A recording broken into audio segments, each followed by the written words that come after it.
जय हिंद साथियों, स्वागत है आपका सेल्फ स्टडी क्लासेस पे सुमित जैन यूट्यूब चैनल में। और दोस्तों आपको क्या करना है, सेल्फ स्टडी क्लासेस ऐप जरूर डाउनलोड कर लेना है।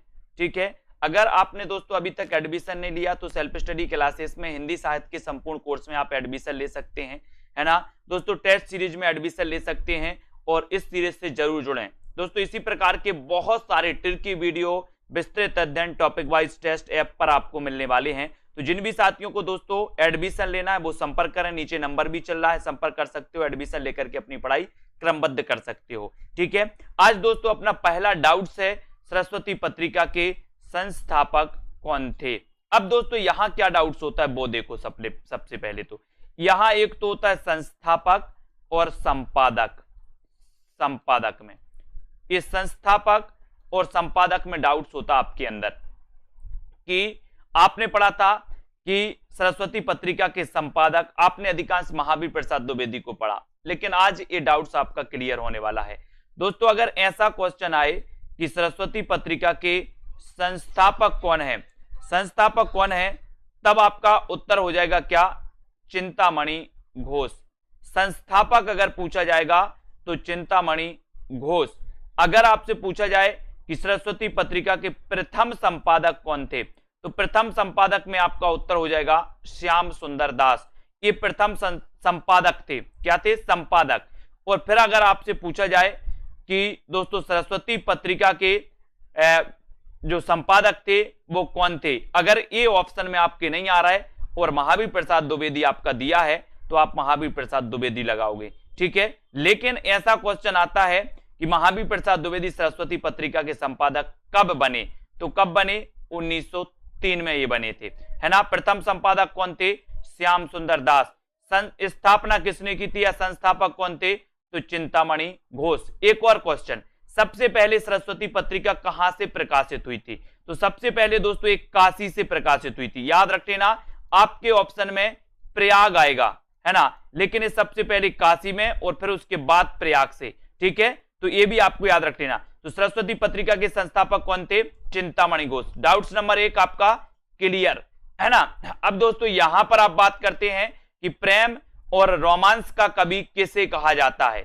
डाउट्स नंबर 2, यहां पर कैसे, एक क्वेश्चन आपका पूछा जाता है छई रोमांस का कवि किसे कहा जाता है, दूसरा क्वेश्चन आपका पूछा जाता है प्रेम और रोमांस का कवि किसे कहा जाता है। दोनों में डाउट्स, छई रोमांस और प्रेम और रोमांस।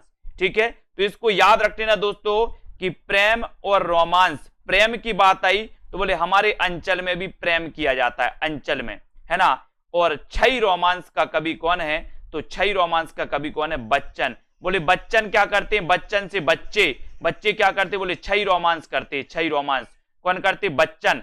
तो बच्चन से छई रोमांस के कवि कहलाते हैं, इन्हें कहा जाता है। और प्रेम और रोमांस का कवि कहा जाता है दोस्तों रामेश्वर शुक्ल अंचल को, है ना। इन्हें प्रेम और रोमांस का कवि कहा जाता है, याद रख लेना। डाउट्स नंबर 2 आपके यहां पर क्लियर हो जाता है ना। प्रेम और रोमांस का कवि रामेश्वर शुक्ल अंचल और छई रोमांस का कवि हरिवंश राय बच्चन। ठीक है, ओके, लाइक जरूर कर देना, अपने मित्रों तक ये सीरीज को जरूर दोस्तों शेयर करें। डाउट्स वाली सीरीज, हिंदी का स्टील किसे कहा जाता है, आपसे पूछा जाता है, तो आप क्या बताओगे, हिंदी का स्टील किसे कहा जाता है, बताइए। 4 विकल्प हैं, अगर आपसे उत्तर बन रहा है तो आपको जरूर बताना है।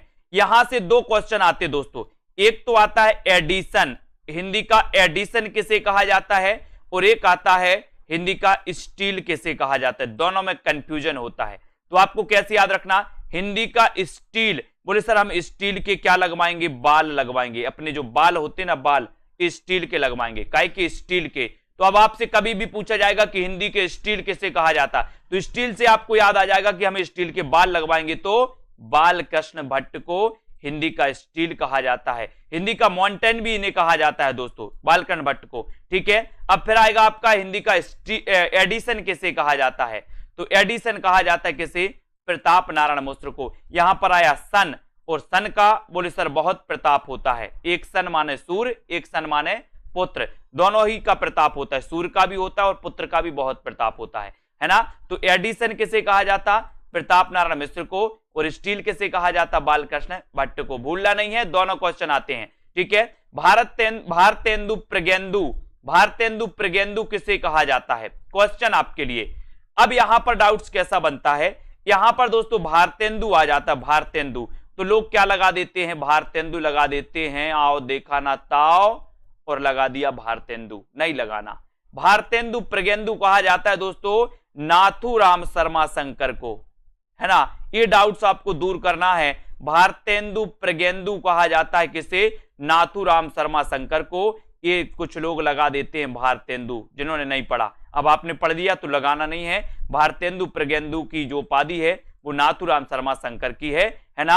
अगला डाउट्स देख लेते हैं। अगला डाउट है दोस्तों 20वीं सदी का बाणभट्ट किसे कहा जाता है? 20वीं सदी का बाणभट्ट। तो ये तो नॉर्मल क्वेश्चन है, सभी से बनेगा। 20वीं सदी का बाणभट्ट किसे कहा जाता है? तो आपको पता है दोस्तों वो किसे कहा जाता है?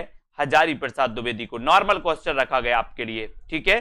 तो 20वीं सदी का बाणभट्ट आपसे पूछा जाएगा तो हजारी प्रसाद द्विवेदी। आपको पता है दोस्तों हजारी प्रसाद द्विवेदी की हिंदी साहित्य का आदिकाल, हिंदी साहित्य का उद्भव और विकास, है ना, हिंदी साहित्य की भूमिका, इन्होंने ये 3 बहुत ही श्रेष्ठ ग्रंथ लिखे। कबीर नामक दोस्तों इन्होंने ग्रंथ भी लिखा, एक रचना की इन्होंने कबीर नामक, है ना। ये सारी की सारी चीजें आपको याद करनी है और इसी प्रकार से बने रहना डाउट्स वाली क्लास में, है ना। और सेल्फ स्टडी क्लासेस का ऐप डाउनलोड करने, जिसमें आपको क्रमबद्ध अध्ययन मिलेगा, जिसमें आपको दोस्तों कोर्स का परचेस करना है। आपको कोर्स को एडमिशन एक बार लेना है, 1 साल तक के लिए आप फ्री हो जाओगे और 1 साल तक आप आराम से ट्रिकी तरीके से, डाउट सॉल्यूशन तरीके से, है ना। और दोस्तों वहां पर आपको विस्तृत अध्ययन, टॉपिक वाइज टेस्ट, सब कुछ वहां पर मिलेगा, ठीक है। तो नीचे नंबर है, संपर्क भी कर सकते हो, वीडियो को लाइक और शेयर कर सकते हो, ठीक है। आज के इस वीडियो के लिए बस इतना ही। जय हिंद।